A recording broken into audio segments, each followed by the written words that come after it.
जय श्री कृष्णा। राधे राधे। आज आप सुनेंगे श्रीमद् भागवत गीता का 7वां अध्याय और उसका महात्म्य। मार्गशीर्ष का महीना चल रहा है और मार्गशीर्ष के महीने में रोजाना तुलसी के पौधे की पूजा अर्चना करनी चाहिए और साथ ही ओम दामोदराय नमः का मंत्र का जाप करना चाहिए। माना जाता है कि ऐसा करने से अन्न और धन के भंडार भरे रहते हैं, क्योंकि श्री हरि विष्णु को तुलसी बहुत ही प्रिय है।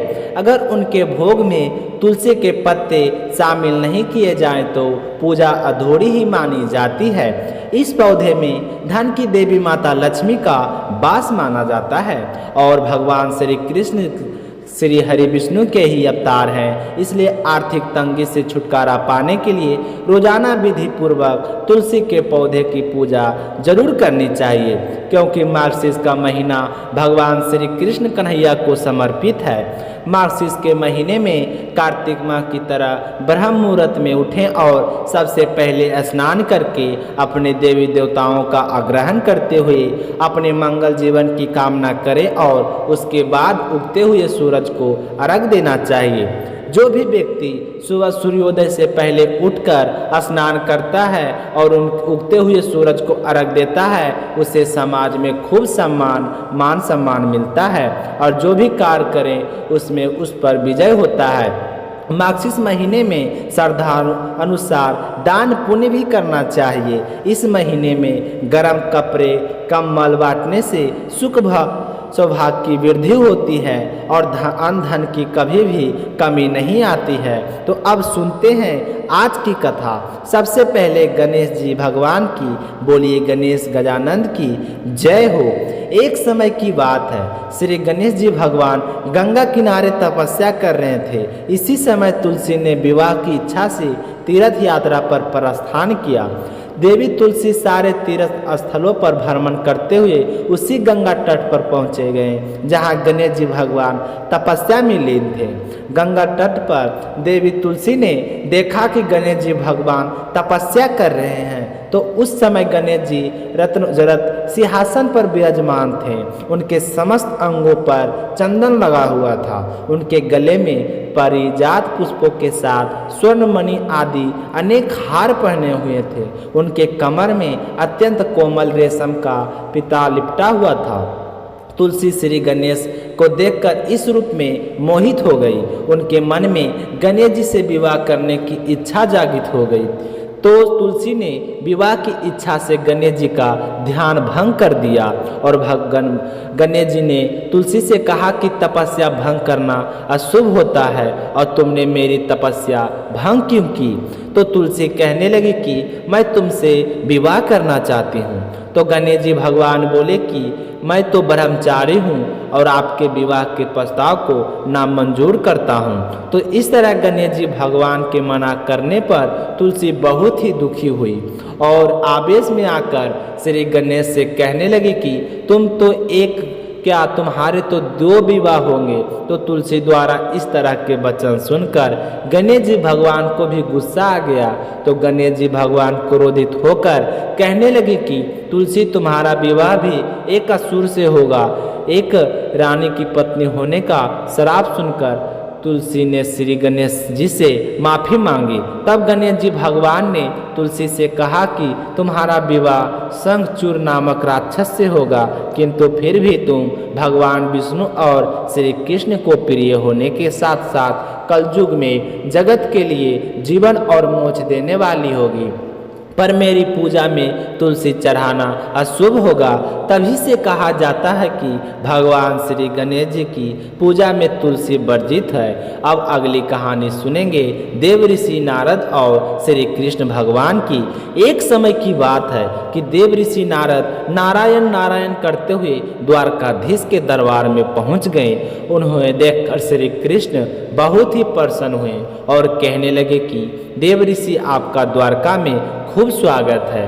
तो देव ऋषि नारद झुक कर बोले कि प्रभु आपको भी प्रणाम। तो श्री कृष्ण भगवान कहने लगे कि किस कारण से आपका आगमन हुआ है। तो देव ऋषि नारद कहने लगे कि प्रभु एक सवाल मेरे मन को परेशान कर रहा है कि यह माया क्या है। तो श्री कृष्ण भगवान मुस्कुराए और कहने लगे कि माया के बारे में हम विस्तार से चर्चा करेंगे, अभी तो मैं टहलने जा रहा हूँ, क्या आप भी मेरे साथ चलेंगे। तो नारद जी बोले कि अवश्य प्रभु, जहाँ आप जाओगे मैं आपके साथ चलूँगा। तो दोनों दरबार से निकले और द्वारका नगरी से बाहर आ गए। नारद जी पूछने लगे कि प्रभु हम कहाँ जा रहे हैं। तो श्री कृष्ण भगवान कहने लगे कि बस ऐसा ही, मैंने सोचा कि थोड़ा घूम आते हैं। तो इस तरह बातें करते हुए दोनों चलने लगे। चलते चलते दोनों वीरान रेगिस्तान में पहुंच गए। वहां बहुत ही चिलचिलाती तेज गर्मी थी, पर भगवान श्री कृष्ण तो रुकने का नाम नहीं ले रहे थे। तो देव ऋषि नारद की हालत खराब हो रही थी, लेकिन वह कुछ बोल भी नहीं सकते थे। अचानक से भगवान श्री कृष्ण रुके और नारद मुनि को देखकर कहने लगे कि देव ऋषि, मुझे तो बड़े जोरों से प्यास लगी है, गला सूख रहा है, आप कहीं से जल की व्यवस्था कर सकते हैं क्या। तो श्री कृष्ण की बात सुनकर नारद जी कहने लगे कि अवश्य प्रभु, मैं अभी आपके लिए जल लेकर आता हूँ। तो ऐसा कहकर देव ऋषि नारद जल ढूंढने निकल गए। ढूंढते ढूंढते गए रेगिस्तान के, भला जल आसानी से कहाँ मिलता। तभी नारद जी को कहीं दूर पक्षियों की चहचहाहट की आवाज़ सुनाई दी। तो पक्षियों की आवाज़ सुनकर नारद मुनि सोचने लगे कि जरूर वहाँ पर पानी होगा। तो वह उसी दिशा में चलते गए जिस ओर से पक्षी की आवाज़ें आ रही थी। तभी उन्हें एक सरोवर दिखाई दिया, तो वह तेजी से उसकी ओर बढ़े। जहाँ वह थोड़ा करीब गए तो देखें कि उस जलाशय के पास एक छोटी सी बस्ती भी है। तो देखकर वे बड़े ही प्रसन्न हुए कि प्रभु के लिए अब तो जल की व्यवस्था हो जाएगी। तो जैसे ही वह गांव में पहुँचे तो देखें कि सामने कुआं था और एक बड़ी ही आकर्षक स्त्री कुएं से पानी भर रही थी। तो नारद जी तो उसे देखते ही मोहित हो गए और उनके पास गए और कहने लगे कि देवी, बहुत प्यास लगी है, थोड़ा सा जल मिलेगा क्या। तो उस नारी मुस्कुराकर देवऋषि की ओर देखा और कहा कि अवश्य मिलेगा। तो उस ऋषि ने स्त्री नारद को पानी पिलाया और नारद मुनि पानी पीते समय भी बार बार उसे ही देखते जा रहे थे और बड़े ही मोहित हो रहे थे। अतः नारद जी की प्यास बुझ गई। उन्होंने उससे पूछा कि देवी, आपके पिताजी कहाँ हैं। तो वह कहने लगे कि घर पर है। तो देव ऋषि कहने लगे कि मैं उनसे मिलना चाहता हूँ। तो वह युवती उनके साथ लेकर चल पड़ी। अब जल भरकर वह स्त्री आगे आगे और मोहित होकर नारद जी भी उसके पीछे पीछे चल पड़े। चलते चलते नारद जी उनके घर तक पहुँच गए। घर के सामने ही उसके पिताजी बैठे थे। तो नारद जी ने पूछा कि आप इनके पिता हैं। तो वह कहने लगे कि जी हाँ, मैं इसका पिता हूँ और इस बस्ती का मुखिया भी हूँ। आपका आना कैसे हुआ, मैं आपकी क्या सहायता कर सकता हूँ। तो मुखिया की बात सुनकर नारद जी कहने लगे कि अरे वाह, बहुत अच्छा हुआ, बहुत अच्छा लगा मुझे सुनकर। मैं नारद हूँ और आपकी बेटी से विवाह करना चाहता हूँ। तो देव ऋषि की बात सुनकर लड़की के पिताजी ने देव ऋषि के ऊपर से नीचे तक का ध्यान से देखा और सोचने लगे कि रंग रूप तो ठीक है, कद काठी भी अच्छी है, चेहरे पर भी तेज है, स्पष्ट है कि यह विद्वान है। तो मेरी पुत्री के लिए इससे योग वर और कहाँ मिल सकता है। यह सोचकर मुखिया ने कहा कि मैं मेरी बेटी का विवाह तो आपसे कर सकता हूँ, परंतु एक मेरी शर्त है। तो नारद जी कहने लगे कि आपकी क्या शर्त है, मुझे तो आपकी हर शर्त मंजूर है। तो कन्या का पिता कहने लगा कि मेरी शर्त यह है कि विवाह पश्चात तुम्हें घर जवाई बनकर मेरे साथ ही रहना पड़ेगा और मेरे मरने के बाद इस गांव के मुखिया बनकर इस गांव की देखभाल भी करनी होगी और लोगों की रक्षा भी करेंगे। तो नारद जी तो उस कन्या से ऐसे मोहित हो गए थे कि उन्हें हर शर्त के लिए हाँ कर दी और खुशी खुशी उस कन्या के पिता ने नारद जी का विवाह अपनी बेटी से करवा दिया। अब नारद जी वहीं रहने लगे। शादी को काफ़ी समय बीत गया, खेती करने लगे, घर गृहस्थी संभालने लगे, घर का सारा कार्यभार संभाल लिए। इसी बीच में नारद जी के बच्चे भी हो गए। समय बीता गया। एक दिन कन्या के पिताजी का देहांत हो गया, जिससे पूरा गांव व्याकुल हो उठा और उनका दाह संस्कार करने के पश्चात नारद जी उस गांव के मुखिया बन गए और सबकी देखभाल करने लगे। जीवन में बड़े ही खुशे थे, पूरे गृहस्थ बन गए थे। तो एक दिन की बात है कि अचानक से उस गांव में बड़ी भीषण बाढ़ आ गई, सारे घर डूब गए। नारद जी अपनी पत्नी और बच्चों को लेकर एक नाव में किसी तरह बचकर निकलने लगे, मगर जल की धारा इतनी तेज थी कि उनकी नाव ही पलट गई। उन्होंने अपने परिवार को बचाने का बड़ा प्रयास किए, मगर एक एक करके सब दूर होते गए और नारद जी एक तेज बहाव के साथ बहकर किसी तरह किनारे पर पहुँचे। तब उन्हें खुद याद आई। वह जोर जोर से रोने लगे कि हाय मेरी पत्नी, मेरे बच्चे, हाय मेरी पत्नी, मेरे बच्चे, मेरा सारा धन कहाँ चला गया।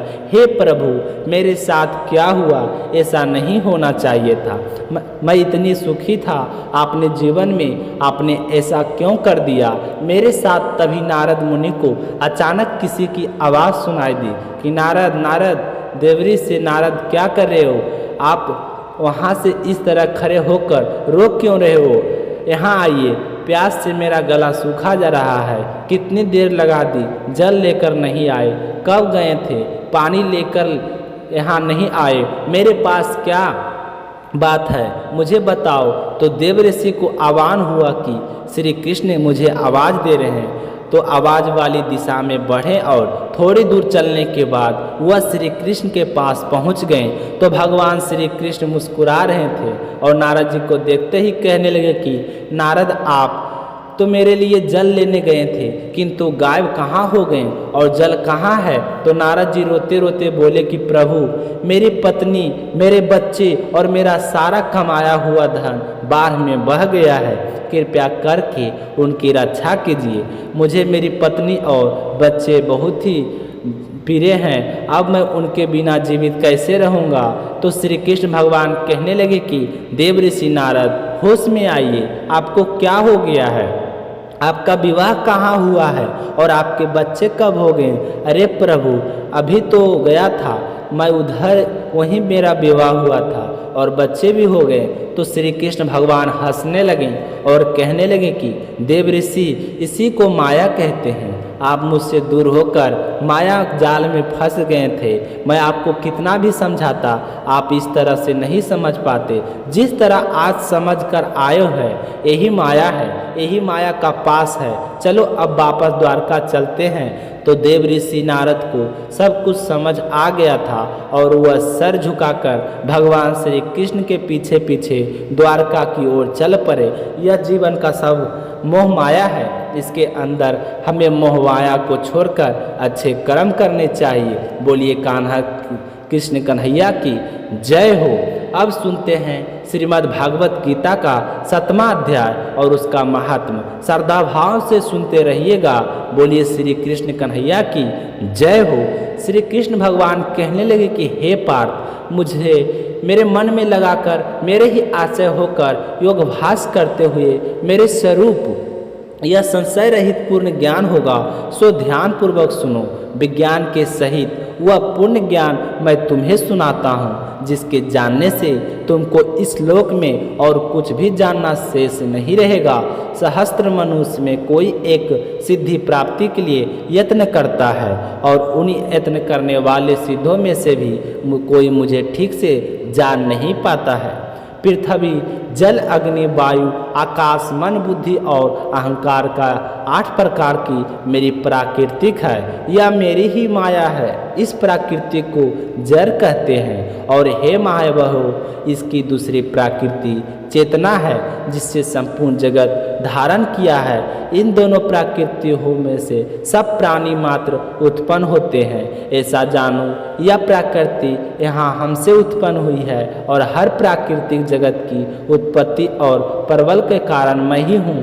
धनंजय धागो जिस प्रकार मणि पिराई जाती है, उसी बहती यह संसार मुझसे गुप्ता हुआ है, मुझसे परे और कुछ नहीं है। हे कुंती पुत्र, जल में रस में मैं ही हूँ, चंद्रमा और सूर्य और परवा मैं ही हूँ, सब वेदों को प्रणव मैं ही हूँ, आकाश में शब्द और पुरुषों में पुरुष मैं ही हूँ। हे अर्जुन, पृथ्वी जो सुगंध है तथा अग्नि में आग में जो तेज है वह भी मैं ही हूँ, सब प्राणियों के जीवन में और तपस्वी को तपस्या मैं ही हूँ।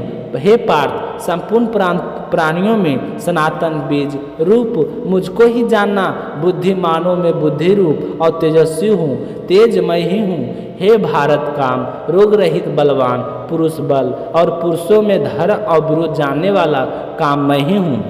जितने सात्विक राजस तामस पदार्थ हैं वे सब मुझसे ही उत्पन्न हुए हैं, परंतु उनमें मैं नहीं रहता, यह मुझ में है। सत्य राज तम और तीनों गुणों के भावों से यह मेरा सारा संसार मोहित रहता है, इस कारण यह इससे परे मुझे अव्यय परमात्मा को नहीं जानता। मेरी यह गुण कुम दिव्य माया अत्यंत दस्तर है, जो मुझको अनन्य भाव से बचते हैं वे इस माया को पार कर जाते हैं। जो पापी मूढ़ नराधम माया ने जिनका ज्ञान हर लिया और आसुरी भाव ग्रहण किए हुए वह मुझको नहीं पाते। हे भारत श्रेष्ठ अर्जुन, चार प्रकार के मनुष्य मुझको में बसते हैं, दुनिया जिज्ञासु, ईश्वर की कामना करने वाला और ज्ञानी, जिनको सदा मुझे एकाग्र चित्त से और केवल मेरी भक्ति करने वाला ज्ञानी पुरुष श्रेष्ठ है, क्योंकि ज्ञानी को मैं अत्यंत प्रिय हूँ और मुझको प्रिय है। यद्यपि वे सभी भक्त अच्छे और तथापि ज्ञानी हैं, तो मेरी आत्मा ही, क्योंकि हम मुझ पर मन लगाकर मुझको सर्वोत्तम गतिमान मेरा ही आश्रय ग्रहण करता है, अनेक जन्म के अनेक ज्ञानी मुझको पा लेते हैं। ऐसा महात्मा अत्यंत दुर्लभ है जो सब जगत के वासुदेव समझे। अपनी अपनी प्राकृतिक के नियम अनुसार मनुष्य को विभिन्न विभिन्न काम वासनाओं में अज्ञान में डूबकर उन फलों की चाहना से अन्य देवताओं के अधीन होकर उनकी उपासना करते हैं। हे अर्जुन, जो भक्त श्रद्धा पूर्वक जिन जिन देवताओं का पूजन करना चाहते हैं उन पुरुषों को उस श्रद्धा को मैं दे कर देता हूँ। इस श्रद्धा से युक्त होकर उस देवता की आराधना करता है, फिर उसको मेरे ही रचे हुए काम फल प्राप्त होते हैं, परंतु अल्प बुद्धि वालों को फल नाशवान है। देवताओं की आराधना करने वाले देवताओं को मिलते हैं और भक्त जानबूझकर मिल जाते हैं। तो आज की कथा समाप्त होती है। सुनकर आप सभी माताएं एवं बहनों को कैसा लगा कमेंट करके ज़रूर बताइएगा। मिलते हैं अगले अध्याय में, तब अपना सपोर्ट शिला भक्ति स्टोरी चैनल के परिवार को देते रहिएगा। धन्यवाद।